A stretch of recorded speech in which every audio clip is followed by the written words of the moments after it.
ñu xool également parce que dañoo gis CNRA ci communiqué am toujours wax ne que suñu continuer peut-être wala Ahmed continuer lii ni muy defee revue de presse nii sanctions yi dinañ gën a metti à quoi on peut s'attendre wala lan lañ bëgg wax foofu. sanction CNRA. genre escalier la. donc après dina jot document yi wax na le président Babacar Diagne dina ko yónnee. CNRA mun na la teg amende sanction pécuniaire.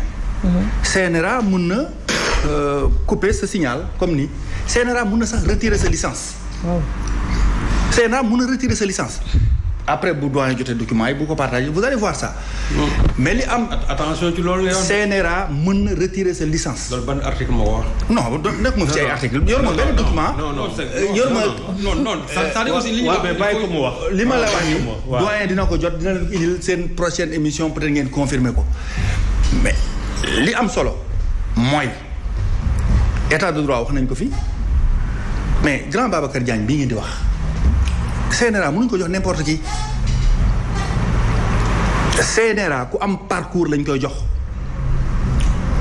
comme ni Babacar Touré meloon comme grand yi ëllëg mun nañu gérer CNRA mais malheureusement Sénégal da ngay gis nit koo xam ni dafay ne ñëpp fii la ñu war a jaar sànq grand bi loolu doon wax man li mu wax dafa xaw a dangereux mooy SYNPICS lii la waroon wax te yow jàpp li nga jàpp rek c'est ça loolu moom métti au fait ci réew mi Sanoussi c'est-à-dire que yow da ngay gis am sa gis-gis nga ne non dañu tooñ Ahmed Aïdara un syndicat de presse.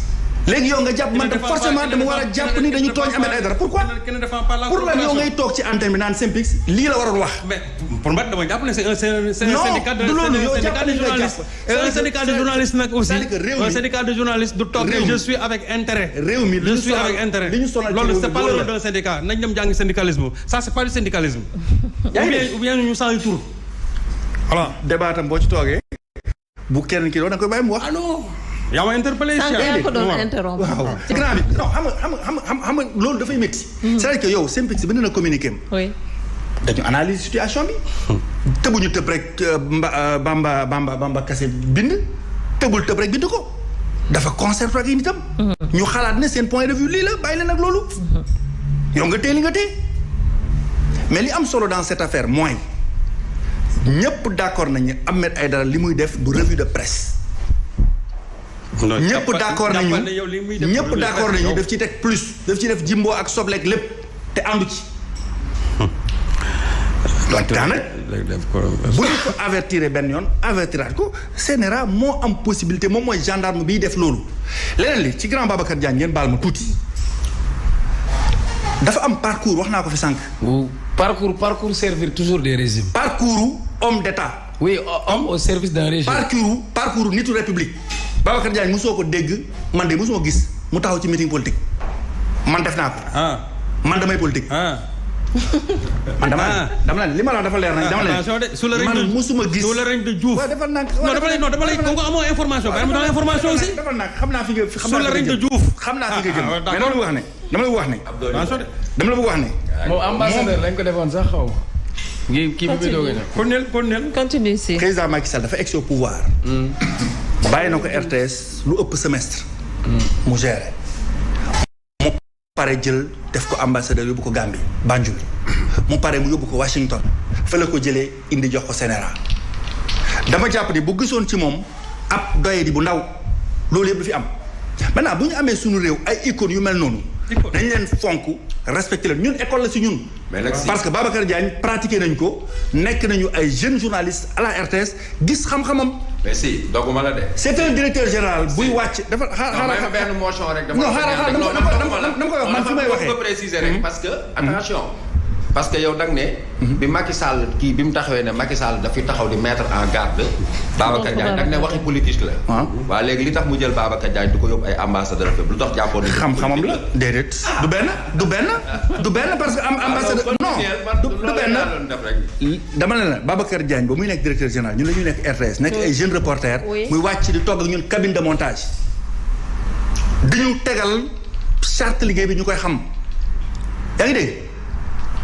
Alexis Segura problème am amoon na fi jamonoy waat boobu Babacar Diagne mooy directeur général RTS yàlla dogal na jour boobu maa couvrir marche opposition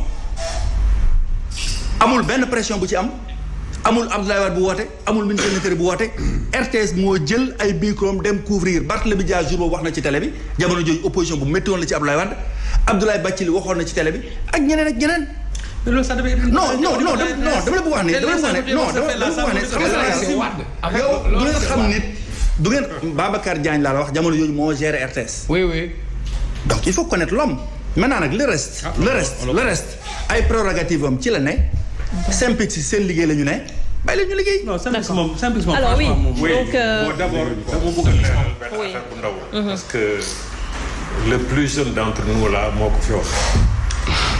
yaakaar naa Cheikh Omar mooy moo gën a kii nee na le jeune le fils du Saint-Louisien là waaye. Malal Junior. voilà Malal Junior reportage moom Malal Junior. xaw moo ko fi inventé mais en tout cas moom si moom laa ko xam. am Ndiaye doxal Diop. moom day waxtaan si kaw match bi. du match bi lay nettali. dégg loolu c'est un nouveau genre également en matière journalistique. c'est de l'innovation. am na nga baal ma benn précision. Abdoulaye Diaw buy reporté day waxtaan. benn précision sànq Talla dafa ne loi interdirul dépigmentation CNRA bu ko interdire am na benn borom xam-xam bu mu ne la promotion des produits de dépigmentation est interdite par la loi dans le code de la presse. donc loolu aussi. non mais kooku. léegi borom xam-xam boobu man Talla dama ne ko man la mooy sam problème. nan la ñu mën a indee une loi qui interdit la promotion d'un produit. alors que le produit n'est pas interdit. par exemple man problème un débat juridique que je pose. après oui sànq loolu. parce que dañ koy jaay donc encore une fois par rapport ak la revue de presse théâtralisée. maa ngi doon rebondir si. qu'est-ce qu'il faut pour changer tout ça. oui non loolu moom dinaa si ñëw. parce que loolu sax moom. moi je trouve que c'est une bonne chose parce que il faut après apprendre à innover. oui non c'est ça c'est-à-dire que qu'il faut chercher à. xam nga ñun am na lu ñu jàng si université yi am na lu ñuy jàng si téere yi mais il y a la vie réelle bu fekkee ne Ahmed Aïdara moom dafa ne lii moo neex Sénégalais yi bu ma leen proposer lii ñoom dinañ ci adhérer mu def ko mais c'est une innovation extraordinaire. Le jeune te Malal Junior ak Laye Diaw. Laye Diaw mun na la yoral match bi yëpp. da nga koy déglu moom. mais en réalité il te parle pas du match. parce que dafa neex waxtaan. dugal ci ay éléments historiques fii pat et cetera. donc xam nga ñun dañuy jaay information. parce que information il faut pas qu'on se fasse des illusions marchandise la. boo koy jaay mais il faut que nga koy jaay que mu neex ko. xam nga yaa ngi wax ne fii Sénégal suñu langue officielle mooy français. mais la majorité de la population ne comprend pas français. donc yow déjà nga làkk leen rek si kaalaama ñoom. bu ñu dégg nga ba pare nga boole si ay fem la de certaines expressions et cetera mais daf leen di neex. donc loolu dañ ko war a seetaat parce que suñu société africaine suñu société stade de développement bi ñu toll méngoowul ak ñun nu ñu jàngalee journalisme pour des sociétés développées donc yooyu yëpp ay xalaat yu ñu war a def la. léegi nag si fu may daanale. mooy question bi nga posé. léegi lan la ñu war a def. situation bii. mënul continuer. baaxul ci Sénégal. parce que dafay indi fitna. dafay le peu d'embryon d'état de droit bi ñu am mu ngi gën di deñ. su ma nijaay bi parce que. xaw ma si la sant. Thierno Amadou. nee na CNRA sanction escalier la. oui mun na dem ba retrait de la licence. loolu ñu bare li mu wax ni loolu la ñu gëm doyen Babacar Diagne nee na dina ma envoyer les textes mais man texte yi lire naa leen ba pare. xam naa li may wax man. CNRA benn loi mayu ko benn. mu dëkk signal mu retirer. licence. la licence. amul. je vous assure amul. maintenant nag. non Thierno texte yi. escalade bi mu nekk nii. da nga juum rek dégg nga dafay jur jëye bu mag a mag parce que comme ni ma ko waxee lu bon am na une centaine de personnes yi nga xam ne ñu ngi liggéey fii. effectivement fii li ñu daane seen doole. chômage technique 400. waaw 27. ok. am na ay investissement lu bon siis bu ñu toog micro yi et cetera mais am na ku jënd. un investissement lourd. te loolu c'est un investissement lourd et dans un secteur. dégg nga bu nga xam ne qui n'est pas rentable. parce que dem defi commerce def comme Bawol boole dugg sa avion dem jënd ay conteneurs ñoo jaay moo gën a rentable téeméeru yoon mais presse dafa nekk métier noble en ce sens que nous sommes au service du citoyen te fu mu nekk nii monde bi ñu nekk nii gaa ñi dañu wër ils veulent nous manger c'est comme des requins dégg nga même guerre bii sax guerre bi entre Ukraine ak Russie mais ñun suñu yoon nekk si ñun dañu am suñu intérêt suñu intérêt mooy mu am la stabilité politique au Mali suñu intérêt mooy mu am la stabilité politique en Guinée en Gambie et cetera yooyu suñu presse bi même bu amee guerre feneen mais ñu yónnee fa suñuy journaliste ay Thierno Amadou Sy yi nga xam ne moom dina ma dem xoolal foofu Ukraine lan moo fa xew en tant que sénégalais si bëtu sénégalais pas si bëtu américain pas si bëtu français pas si bëtu anglais et cetera parce que am na fi Pauline Kowal dégg nga aux Nations Unies def conférence de presse devant tous les chefs d'État dégg nga mu ne Irak dafa détenir ay armes de destruction massive loolu moo cautionné l'invasion de l'Irak par les États-Unis et pourtant ils n'ont jamais rien trouvé xaw ma Kadhafi noonu lañ ko reyee dégg nga loolu yëpp ñun dañu koy déverser ñun dégg nga ñu noyé ñu si fausses informations yooyu ñu jox ñu information yi nga xam ne méngoowul ak suñu intérêt ñu gëmloo ñu leneen lu nga xam ne intérêt yeneen pays léegi donc yooyu pour ñu mën ko xeex il faut que ñu am ay médias yi nga xam ne c'est des groupes forts d'un point de vue économique ce sont des groupes yi nga xam ne am nañu ay boroom xam-xam dégg nga yu mën a décrypter lu xew et bitim réew et biir Sénégal donc pour loolu mun a am il faut que suñu état embryon état de droit bi ñu jëm ko renforcer benn nous avons le code de la presse nee na CNRA jeex na léegi ARCA la ñu war a teg mais lu tax il manque la volonté politique pour sosal fii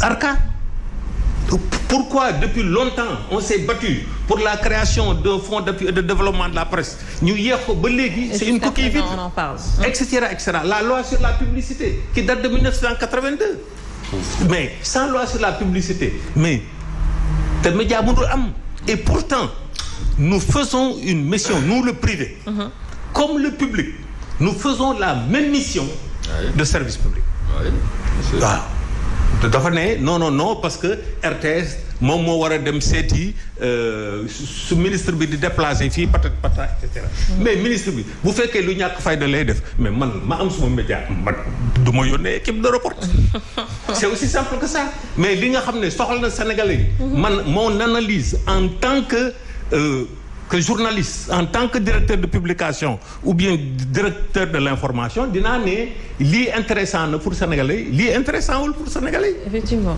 oui mais ñun suñu télévision nationale man bokk naa si ñi nga xam ne dama ne RTS ñu financer ko sur le budget de l'État pour que RTS mën a nekk performante mais si kaw RTS parce qu'il y a des lois au Sénégal elles ne sont pas respectées et c'est pourquoi d'ailleurs notre embryon d'état de droit de l'extérieur mais au Sénégal il y a tout on a les meilleurs textes. ñun ñoo gën oui des pays qui sont aux environs là mais ñun tamit sore nañu état de droit trop.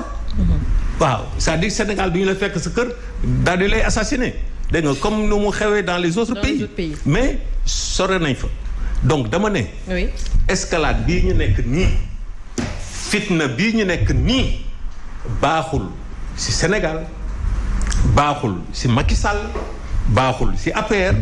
baaxul ci opposition bi. baaxul ci citoyen sénégalais. donc loolu la ñu war a fexe dégg nga république mooy suñu doole. république ñu renforcer ko lépp lu ñuy def ñu teg ko ci kaw yoon. d'accord waaw. c'est important alors. oui chef dama woon juste comme am nañ occasion am ñu nekk ci milieu presse bi sànq bi ngay wax da nga wax Colin Powell am lu mu wax mu nekk presse bi boo ko relayé donc tey.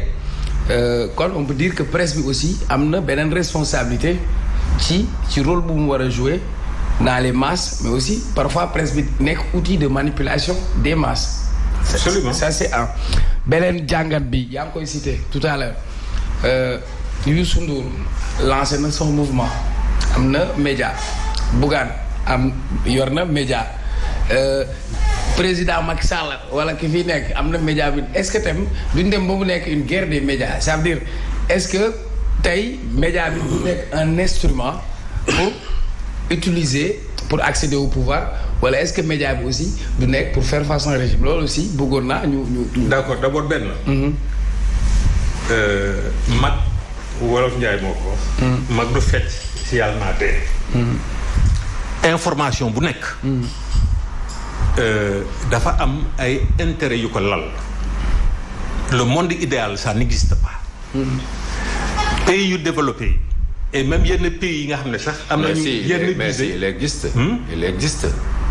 Le monde idéal il existe. non le monde idéal c'est le philosophe. Il est dans le livre de Platon. Il est dans la République. Oui, dans la République. Il faut le comprendre, c'est un philosophe. Non, c'est-à-dire que monde bi nga xam ne. c'est le meilleur. ay principes. ay idéaux. dégg nga yi nga xam ne humanité bi yëpp mën nañ ko partager. loolu amul wala day am de manière parcellaire. Effectivement. Ouais. te France dafa am ay intérêt. France mooy suma ancienne ama colonie yi ma mun leen maintenir sous ma domination. parce que surtout maintenant. bu nga xam ne dafa am de nouvelles puissances. ou superpuissances économiques comme les asiatiques.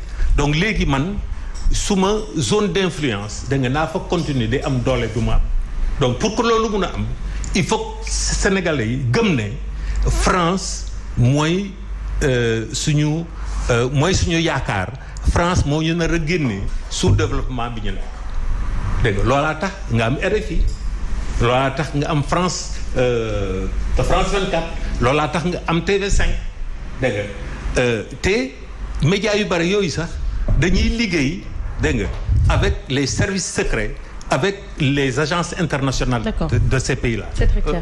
Oui. Non may ma ndànk rek tuuti rek ah. Allez-y, on vous écoute. Ok, c'est la même chose avec les États-Unis.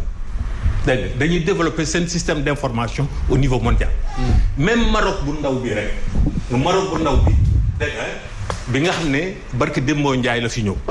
Maroc aujourd'hui a une politique expansionniste. Parce que ils contrôlent maintenant le secteur des banques avec la plus grande banque au Sénégal. Ils sont dans les assurances, ils sont dans le BTP, ils sont dans l'agriculture. Tomate bi ngay lekk yow dégg nga mu ngi jógee Agadir à 3 kilomètres d'ici. Ils sont dans les télécoms. Ils sont dans les télécoms. Donc ñoom aussi il y a des radios aujourd'hui, des télés aujourd'hui. Deuxième Maroc était diffusé au Sénégal. Oui, non, était diffusé. Temps boobu mooy temps au MMBS.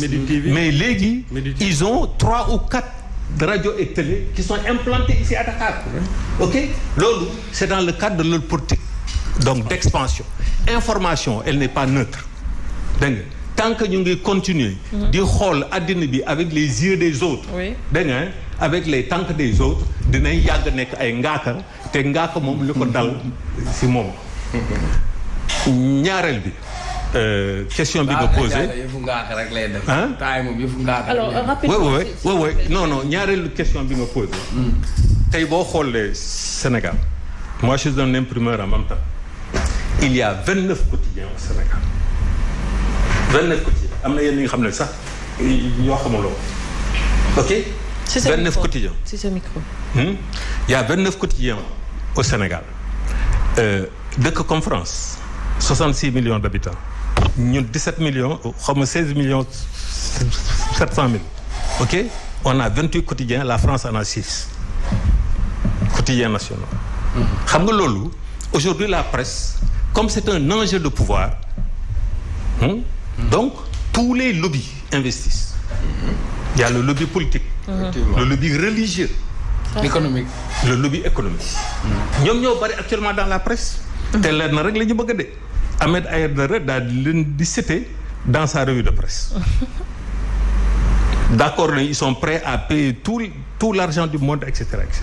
Donc moo tax presse bi